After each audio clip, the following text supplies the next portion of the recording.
Bonjour chers amis, nous sommes aujourd'hui le lundi 4 mai 2020 et Pasteur Chris dans son message pour toi dit « L'espoir n'est pas perdu, tu as été bâti pour les temps difficiles ».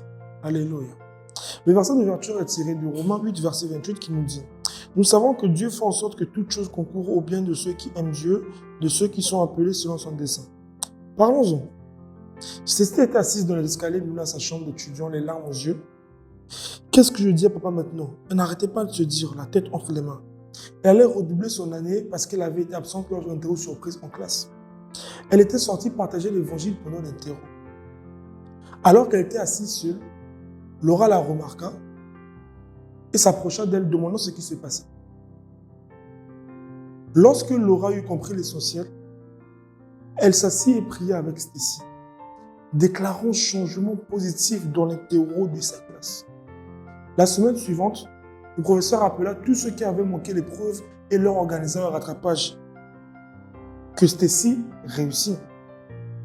Tu vois, il n'y a pas de désespoir pour un enfant de Dieu.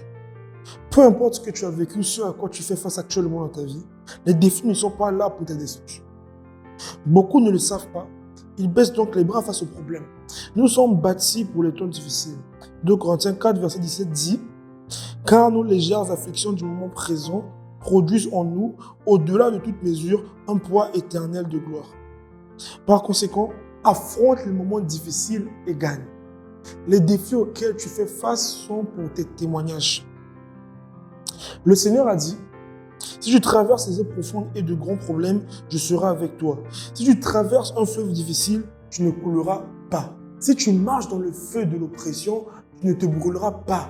Les flammes ne te consumeront pas. » Ésaïe 43, verset 2. Peu importe ce qui fait contre toi, tu es plus que vainqueur. Peut-être que dans ta situation, il ne semble avoir aucune aide en vue. N'abandonne pas. On t'a probablement remis un rapport médical déplaisant. Crois au nom de Jésus. Indépendamment de la douleur ou des symptômes, continue de déclarer « Je suis en parfaite santé. Mon corps est vitalisé par le Saint-Esprit qui vit en moi. » Souviens-toi, il y a quelqu'un qui vit en toi qui te rend indomptable. Peu importe ce que tu affrontes, tu gagnes.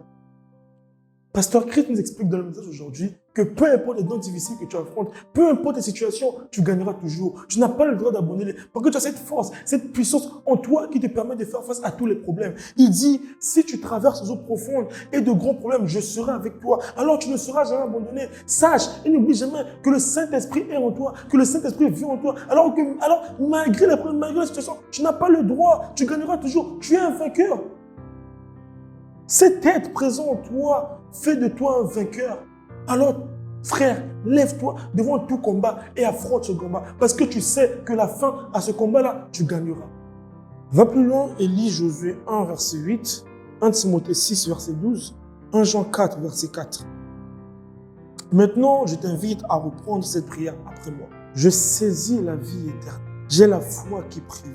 Peu importe ce à quoi je fais face, toute chose concourt à mon bien, selon la parole de Dieu. Je suis de ce que Dieu dit que je suis. J'ai ce qu'il dit que j'ai. Et je peux faire ce qu'il dit que je peux faire.